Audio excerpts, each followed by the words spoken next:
Newswatch never stops. This is 1010 Wins at 92.3 FM. You give us 22 minutes, we'll give you the world. Good morning. It's 46 degrees at 7:40 on this Tuesday, October 24th. I'm Scott Stanford. Here's what's happening. Former Trump lawyer Michael Cohen in court today testifying in the former president's fraud trial. Will the Donald show up for a showdown? Hamas releasing 2 more hostages from Gaza yesterday, while President Biden weighs in on his thoughts on a ceasefire. A pizza place in the Bronx selling more than just Parmesan cheese with its slices. DEA with a huge drug bust. Lather, rinse, repeat on the Speaker of the House voting. Republicans go secret ballot today to nominate a new candidate. I'm thinking zombies. What? You know, the undead. The ghouls. A zombie apocalypse? How does the Big Apple rank for surviving one? Oh, yeah, there's a study. Checking sports, Texas Rangers make up one half of the World Series. They knock off the Astros in 7. Game 7 tonight for the Phils and D-backs. AccuWeather, today like today. Chilly start, mostly sunny, beautiful day. High in the mid-60s. Winds News Time 7:41. Traffic and transit on the ones. Let's get you back out to the roads for Russ Meyer. Oh, I'm looking at the drive on Staten Island. What a nightmare we've got on the Staten Island Expressway. The eastbound side, the delays kick in pretty much just off the Goethals Bridge. The whole thing is jammed all the way to the Verrazano Bridge. Why, you ask? Well, it's 7:41 in the morning. That's one reason. But the main reason is that we have got a tractor-trailer which broke down on the Brooklyn-bound upper level of the bridge. It's right in the middle. The center lane is blocked. Crews are working to get it out of the way, so that's going to mean additional lane closures. So if you are stuck in this, head for the lower level approach. At least you saved yourself that trouble. But unfortunately, no good easy alternate for the Staten Island Expressway itself. And also, here's what you need to know about the bridges and tunnels at the Upper East River. We got some trouble at the Whitestone Bridge going into Queens. A truck broke down in the center lane. I want to thank Kristen, who called in on her 1010 Wins traffic tip line with that one. Also, the Queens-bound side of the Throgs next is going to be a bit heavy. Both are okay into the Bronx over the RFK Bridge. That is slow into Manhattan. Jackie Robinson Parkway got an eastbound crash being cleared. That is right around Cypress Hill Street. And also westbound, they're dealing with a tractor-trailer, which doesn't belong there. This report is sponsored by Jackpocket. It's the Odyssey Lottery Recap presented by Jackpocket. Powerball is now 100 million. Mega Millions is now 114 million. Order official state lottery games on your phone. Must be 18 or older to play. If you or someone you know has a gambling problem and wants help, call 1-877-8-HOPE-NY. I'm Russ Meyer. Next report 7:51. 1010 Wins on 92.3 FM. Well, today's the day. Former Trump lawyer and fixer guy Michael Cohen is expected to testify in the former president's fraud trial here in New York. So, do we get the big showdown, the big face-to-face? Certainly expect stare-downs and maybe some words between Michael Cohen and Donald Trump. It will be the first time in 5 years that they'll be in the same room. Cohen once had said he would take a bullet for Trump in the more than decade that he worked for him. Now he's the key witness in the prosecution's claim that the Trump organization inflated the value of their assets, basically fraud. Here's part of Cohen's deposition in the case. Alan and I were tasked with taking the assets, increasing each of those asset classes in order to accommodate that $8 billion number.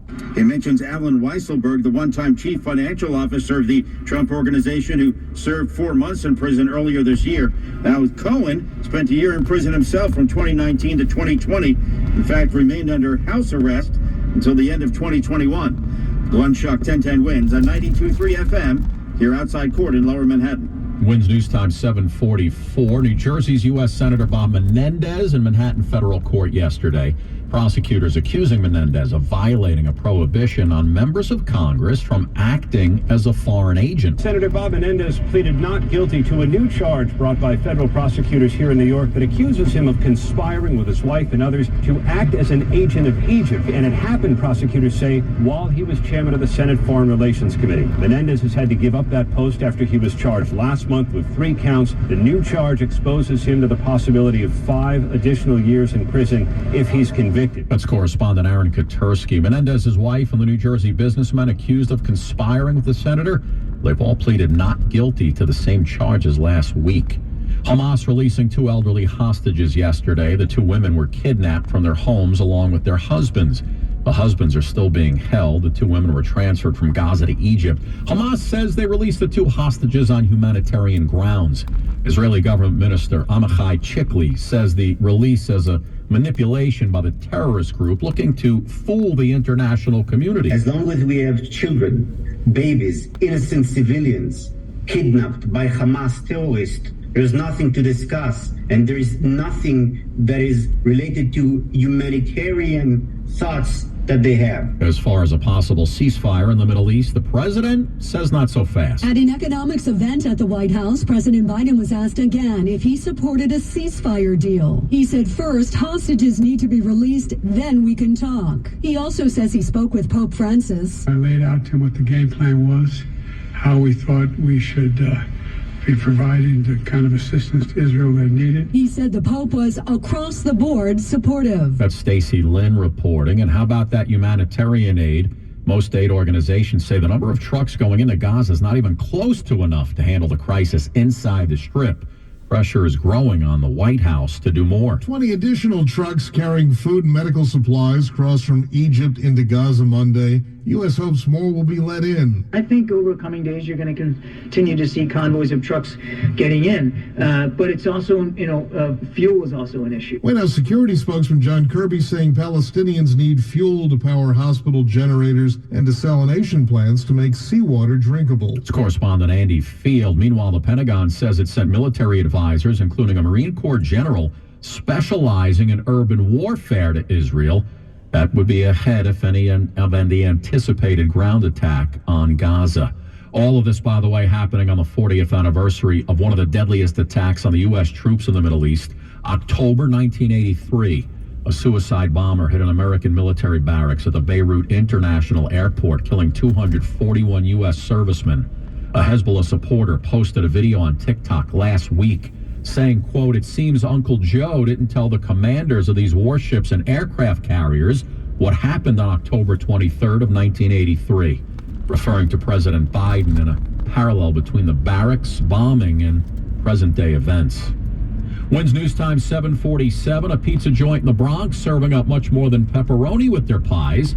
Authorities say this drug bust put the kibosh on what could have been a much larger operation. Angel Despia's son goes to school across the street from the Mexarella Pizzeria on Soundview Avenue. It really disturbs me that he's this close to it. This close to fentanyl, cocaine, and heroin, which is being sold near the counter of the pizzeria. 3 workers have been arrested.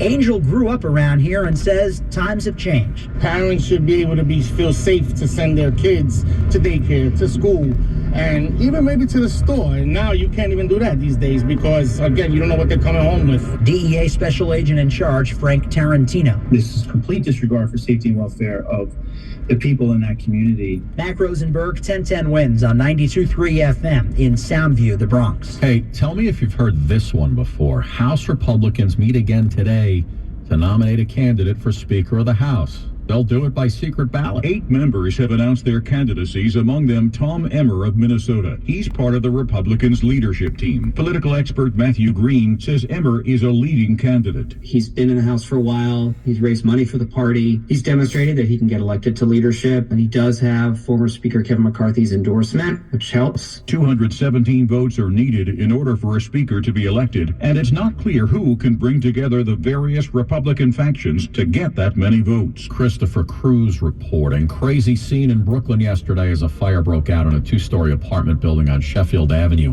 12 people were injured. One mother who lived in the building tells Channel 2 people were jumping to safety. When I seen it, I went to the side of the house and I said, Katie, I called my daughter and I called my husband, jump out the window, the house is on fire. I jumped over the gate and we just grabbing and catching people. Took about 3 hours for firefighters to get the blaze under control. The cause of the fire is under investigation, I should say. WINS News Time 7:50. How would New York City fare in a zombie apocalypse? Well, Houston was number 1. Wait till you see where the Big Apple sits. I'm going to hit the roads next. I'm Benjamin F. Chavis Jr. with the good news on the USBC Radio Network. Science careers and creative arts are actually complementary. While some may think that having a career in a science discipline means that the creative arts have to take a back row in how profitable careers are chosen, The good news is now that there are more career opportunities than ever before in the STEM fields: science, technology, engineering, and mathematics. But recent research also shows that a combination of science or high-tech fields of endeavor, along with the skills in one of the creative arts, contributes sustainability to enhance innovation and creativity. Join the U.S. Black Chambers, Inc. for advocacy, access to capital, and Buy Black Business certification. Visit us at www.usblackchambers.org. That's the good news. I'm Benjamin F. Chavis Jr.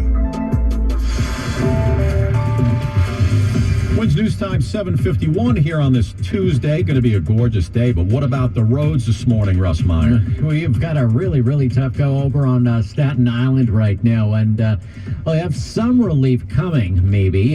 Here's the deal. The eastbound side of the Staten Island Expressway is crawling right off the Goethals Bridge all the way to the Verrazano Bridge. We have a tractor trailer which broke down on the broken down upper level in the center lane. That was just cleared, but the damage is done, and we got that back up. Hopefully things will start to ease out a bit, but looks like that's going to be with us for a while.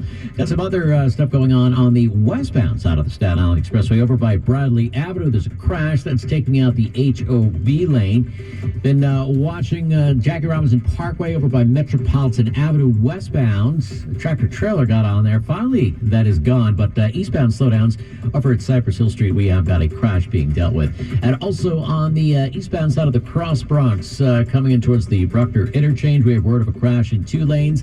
And also, here's what you need to know about the bridges and tunnels. 45 to 50 for the inbound side of the GWB. At the Lincoln at 45, it's about 45 to 50 once again at the Holland Tunnel. This support is sponsored by Celtic Building Supplies. Build with Celtic. Celtic service guarantee, part 28. Standing.